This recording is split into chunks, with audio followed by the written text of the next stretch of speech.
नमस्कार। सत्यराज लॉस में आप सभी का बहुत बहुत स्वागत है।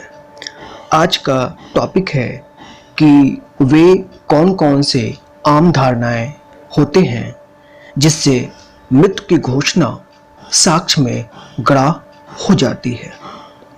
In other words, what are those general propositions which can make dying declaration admissible in Evidence Act 1872।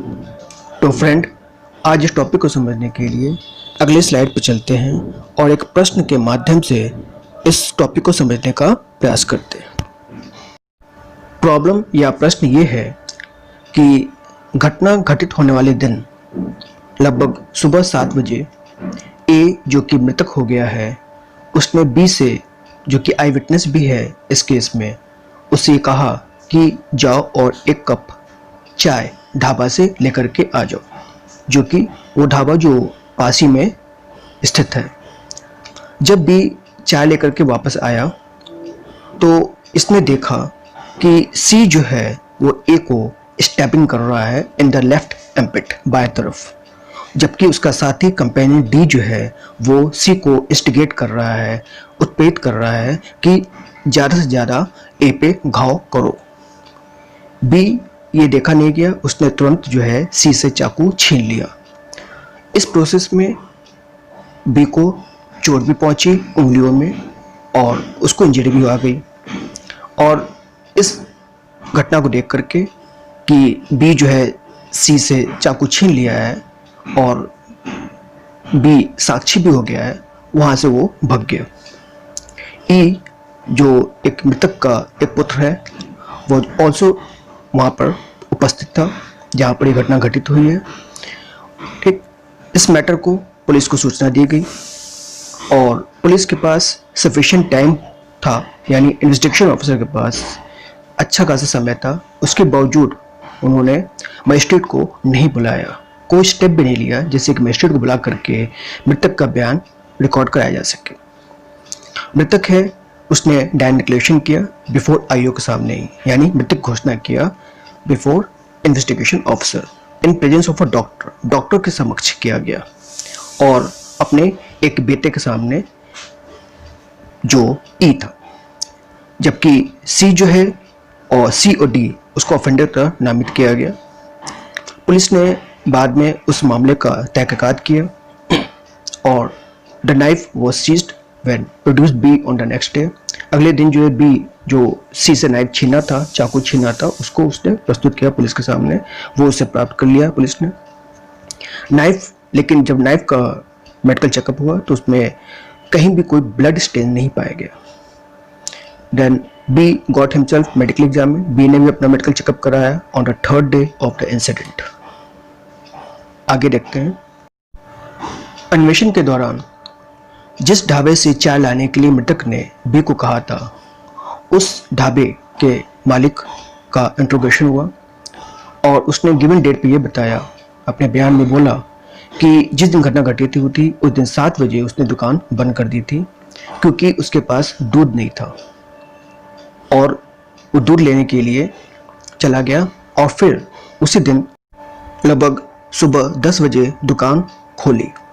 इससे संबंधित चालान जो है कोर्ट में अगेंस्ट सी प्रस्तुत किया गया।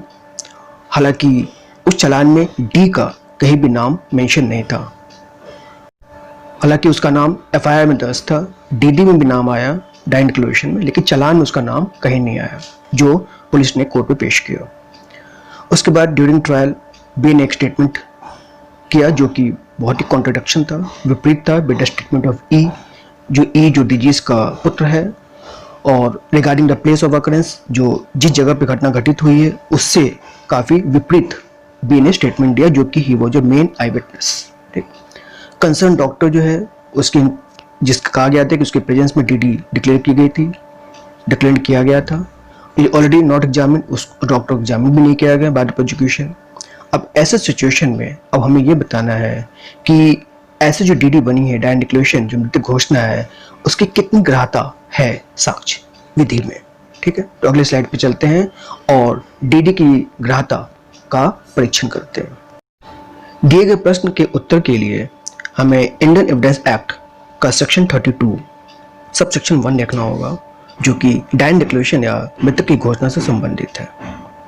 और उसकी वर्डिंग ये है कि cases in which statement written or verbal of relevant fact by a person who is dead or cannot be found or who is become incapable of giving evidence. यानी कि ऐसा स्टेटमेंट जब किसी ऐसे व्यक्ति द्वारा दिया जा रहा हो, चाहे रिटन हो, चाहे वर्बल हो, साइन हो, गेस्चर हो, जिसका देहांत हो गया है या जिसको पाना पॉसिबल नहीं है, या ऐसे व्यक्ति का स्टेटमेंट जो कि अभी असक्षम हो गया है कोई साक्ष्य देने में, और whose attendance cannot be procured without any amount of delay or expense, और जिसकी अटेंडेंस उपस्थिति न्यायालय में बिना अननेसेसरी खर्च और समय जाया होने की संभावना है। और ऐसी परिस्थिति में अगर कोर्ट को लगता है कि ऐसे व्यक्ति को जिसका स्टेटमेंट उनके समक्ष है उसको फिजिकली भौतिक रूप से कोर्ट में उपस्थित करने में अननेसेसरी डिले और एक्सपेंस हो सकता है, तो ऐसे स्टेटमेंट को रेलेवेंट माना जाता है। और वो कौन से स्टेटमेंट होते हैं, वो 32 का सब सेक्शन 1 बताता है, जो कि डाइन डिक्लेरेशन या मृतक की घोषणा से संबंधित है।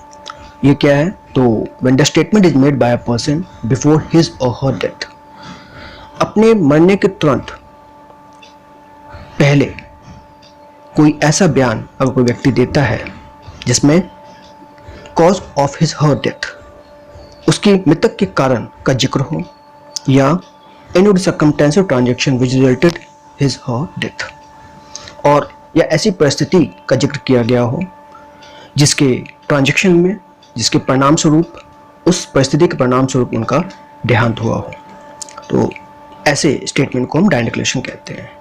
और आगे ये भी कहते हैं कि ऐसा स्टेटमेंट जो है तभी सुसंगत होगा जब ऐसे व्यक्ति ने किया हो जिसको या तो मृतक की संभावना न भी हो, ठीक है, या है तब तो ठीक है, नहीं है और तो भी उसने स्टेटमेंट दे दिया है और वो जीवित रह जाता है, तो भी वो स्टेटमेंट रेलेवेंट होगा, सुसंगत होगा, क्योंकि उसे संपोषण करने के लिए या कॉन्ट्रडिक्शन करने के लिए जो सेक्शन 157 और 145 of the Indian evidence act, वहाँ पर उसका इस्तेमाल हो जाएगा।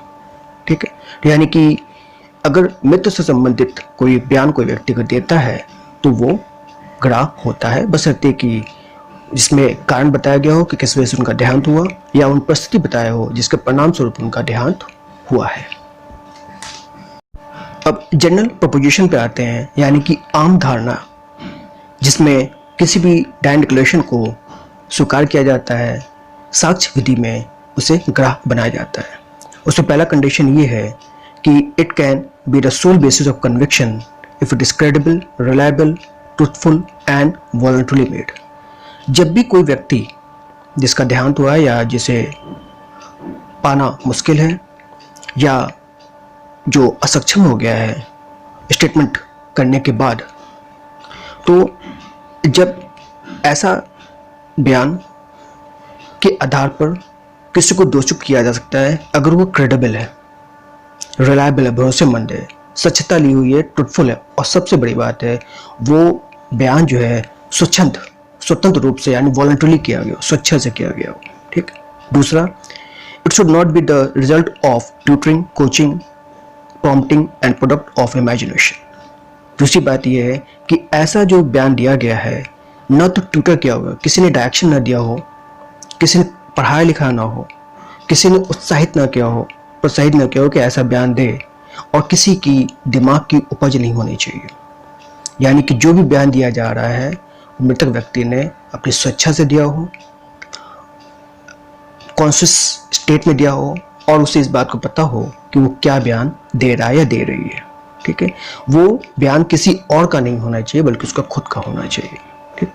तीसरा है, DD which has been properly recorded by a competent magistrate in the form of question and answer as far as possible in the words of the maker of the declaration is more reliable।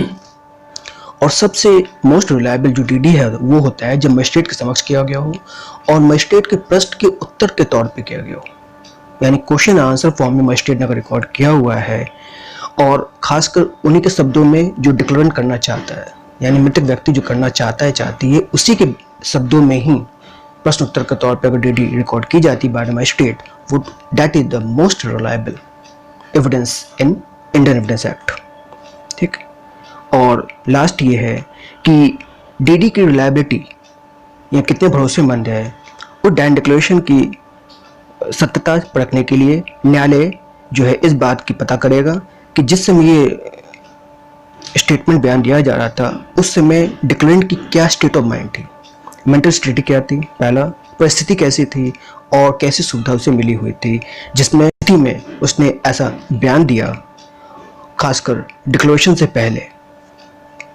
ठीक है, तो न्यायालय इस बात को अच्छे से परखेगी और तब वो डीडी को रिलायबल या सोल बेसिस फॉर कन्विक्शन के तौर पे इस्तेमाल करेगी। एपेक्स कोर्ट ने रंगाया वर्सेस कर्नाटका 2009 सुप्रीम कोर्ट में ये बात हेल्ड की हुई है कि किसी भी डैन डिक्लेरेशन को एडमिसिबल ग्राह बनाने के लिए ये जरूरी है कि वो इस प्रकृति का हो जिससे फुल कॉन्फिडेंस न्यायालय को आता हो, खासकर उसके करेक्टनेस पे, यानी मृतक की घोषणा की सत्यता से संबंधित पूरा विश्वास न्यायालय को हो जाए कि वो वॉलंटरी किया गया है और क्रेडिबल इन नेचर है। जब तक ये विश्वास उत्पन्न नहीं हो जाता तब तक उसके आधार पर किसी को सजा नहीं सुनाई जा सकती है। अब दिए गए प्रश्न के उत्तर पर आते हैं तो देखा जाए तो ये डीडी जो ए का स्टेटमेंट है मरने से पहले, ये एडमिसिबल नहीं है। इसकी वजह ये है क्योंकि इसमें कई डाउट क्रिएट हो रहे हैं कि वास्तव में ए ने ऐसा कोई बयान दिया है या नहीं दिया है। इसकी सत्यता पर क्वेश्चन मार्क आ रहा है और कई पॉइंट क्रॉस क्वेश्चन पे रेज हो रहा है। ठीक है, और इसलिए जो है ये डीडी एडमिसिबल नहीं है, क्योंकि जो ए ने स्टेटमेंट दिया उसको डीडी की तरह ग्राह करने में समस्या ये आ रही है कि जिस समय आईओ ने स्टेटमेंट रिकॉर्ड किया उस समय आईओ के पास सफिशिएंट समय था मजिस्ट्रेट को बुलाने का, और आईओ को पता है कि कोई भी बयान मजिस्ट्रेट के समक्ष किया जाएगा वही सबसे ज़्यादा क्रेडिबल और करेक्ट माना जाता है। उसके बावजूद उनके समय होने के पास भी उन्होंने ऐसा कोई स्टेप नहीं लिया जिससे कि स्टेटमेंट को मजिस्ट्रेट के समक्ष रिकॉर्ड किया जाए। साथ ही जिस डॉक्टर के समक्ष जो बताया गया है कि उसके समक्ष जो है स्टेटमेंट दी गई है उसका एग्जामिनेशन भी नहीं किया गया है बाय द प्रोसिक्यूशन, अभियोजन ने उसको एग्जामिन नहीं किया, ये भी दूसरा शक है। तीसरी बात ये है कि स्टेटमेंट जो ऑफ ई, जो खुद एक मृतक का पुत्र है ई, उसने भी जो डीडी के पक्ष में जो स्टेटमेंट दिया है वो भी ग्राह नहीं लगा रहा है। ठीक है, क्योंकि जैसा टाइम और प्लेस रिकॉर्ड किया गया है इन द स्टेटमेंट पे वो काफ़ी कॉन्ट्राडिक्टरी है with the statement of B. जो बी कह रहा है कि ढाबे पे चाय लेने गया है, जबकि ढाबे वाला कह रहा है कि 7 बजे उसने दुकान बंद कर दी थी और 7 बजे चाय लेने गया था। जब दूध थी नहीं तो चाय कहाँ से लेकर के आएगा? तो ये एक कॉन्ट्राडिक्टरी 3 पॉइंट हो गए हैं। पहला, मजिस्ट्रेट का ना आना, डॉक्टर का एग्जामिनेशन ना होना और ई और बी और ढाबे वाले का स्टेटमेंट का कॉन्ट्राडिक्टरी होना, इन सब का जो एविडेंस है इससे प्रूव होता है कि जो स्टेटमेंट ए का कोर्ट के सामने प्रस्तुत किया गया है वो रिलायबल नहीं है और इसलिए उसे साक्ष्य विधि में ग्राह नहीं बनाया जा सकता। यानी कि जो वर्तमान में जो डीडी है, डैन डिक्लेरेशन है, that is not at all admissible in evidence act. That's it. Thanks for watching this video. अगले वीडियो पे हम नए प्रश्न, उसके उत्तर और संबंधित प्रावधान और केस लॉ के साथ आपके समक्ष प्रस्तुत होंगे। तब तक के लिए जय हिंद, वंदे मातरम।